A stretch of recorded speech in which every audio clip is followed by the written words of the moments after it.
Halo, Assalamualaikum anak-anakku sekalian kelas 12. Baik, today we will begin to continue our lesson, especially in online class. Jadi hari ini permulaan dari kita untuk belajar daring atau belajar online atau belajar dari rumah. Ya, baik. Jadi informasi yang akan sampaikan bahwa buku ya, Ibu telah memberikan petunjuk buku kemarin, mudah-mudahan semua sudah mendownload ya. Jadi itu silakan, jadi kita akan menggunakan buku itu. Baik. Nah, untuk materi pertama di semester ini ya, di semester ganjil ini untuk mata pelajaran bahasa Inggris bisa dilihat di bukunya ya.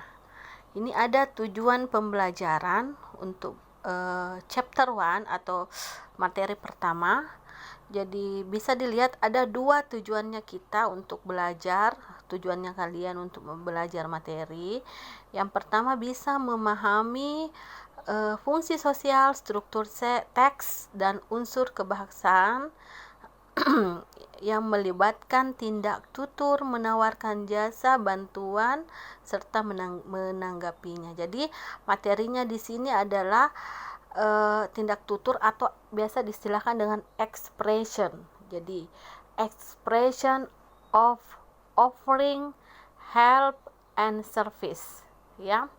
Asking, offering help and service, ya. Ini jadi materinya itu. Kemudian tujuan yang kedua, kalian diminta bisa menggunakan tindak tutur ini dalam kehidupan sehari-hari. Jadi tindak tutur ini paling sering kita gunakan setiap hari. Oke, baik, Ibu telah membuat rangkumannya, ringkasannya supaya mudah dipahami ya, dan mudah saya explain, saya jelaskan ya. Oke. Jadi kita mulai dulu dari definition, pengertian asking and offering help ya, and service. Jadi sebenarnya dua di sini ya, tapi mirip saja, konteksnya saja yang berbeda, yaitu help and service, bantuan dan pelayanan. Baik, tergantung konteksnya saja. Nah, kita lihat dulu pengertiannya. Pengertiannya jadi kita bagi atas dua, asking help and offering help. Jadi asking help, ungkapan yang digunakan untuk meminta. Perhatikan kalimat-kalimat yang di bold ya, meminta bantuan kepada orang lain. Sedangkan offering help, ungkapan digunakan untuk menawarkan bantuan kepada orang lain dengan menggunakan bahasa Inggris tentunya, karena kita belajar bahasa Inggris ya. Nah kapan digunakan, kapan kita gunakan tindak tutur ini?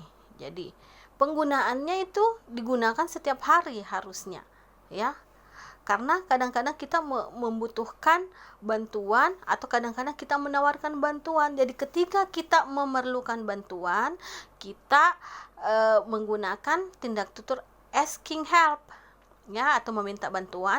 Ketika kita ingin membantu orang lain, kita menggunakan tindak tutur offering help ya, menawarkan bantuan.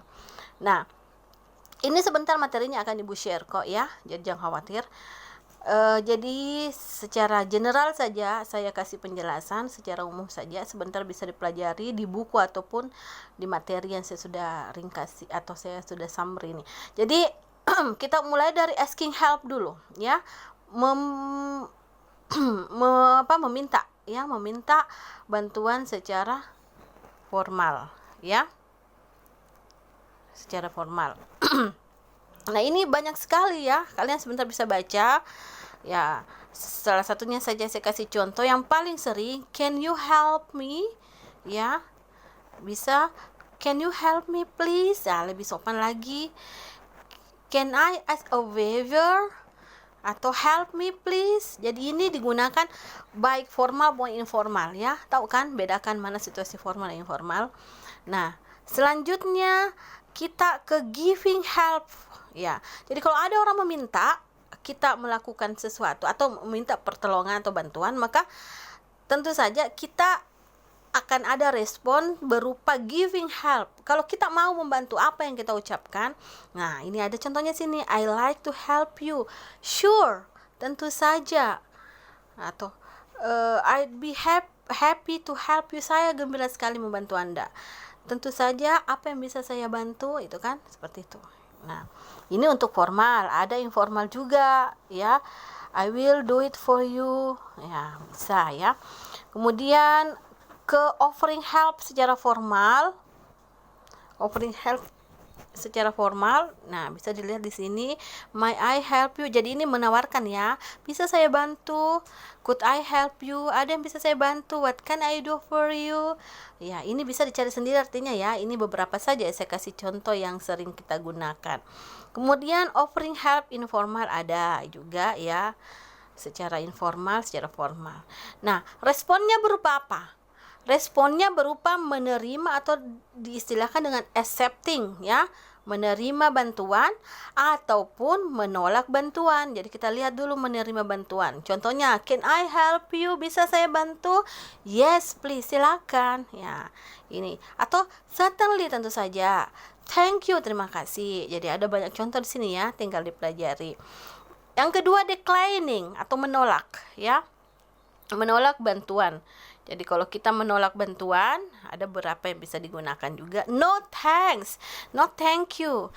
Ya, tapi ada aturannya. Ketika kita ditawari bantuan dan kita menolak, harusnya ya, supaya orang tidak tersinggung, secara sopan kita menolak dengan memberikan alasan yang jelas.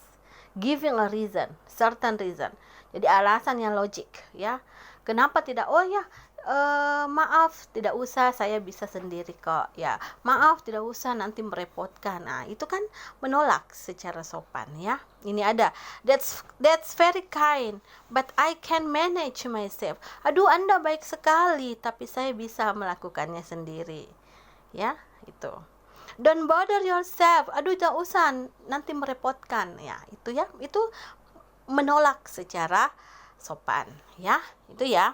Jadi ini secara umum penjelasan materi yang saya beri secara ringkas, asking and offering help atau asking and offering service ya. Baik. Nah, sekarang untuk contohnya bisa bisa kalian lihat di bukunya ada ya. Di chapter 1 lihat mulai di halaman 4 nih ada ya. Bisa kita lihat. Nah, ini ada contoh dialog di sini.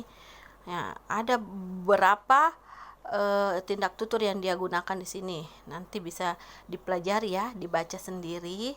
Kemudian silahkan ditanyakan, nanti ada sesi tanya jawab setelah penjelasan saya berakhir. Jadi ada ya di sini contohnya, bisa dibuka bukunya, ada banyak sekali dialog ya. Oke.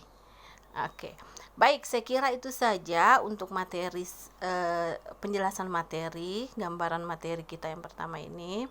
Silakan sebentar, Ibu akan buka sesi tanya jawab di grup ini tentu saja.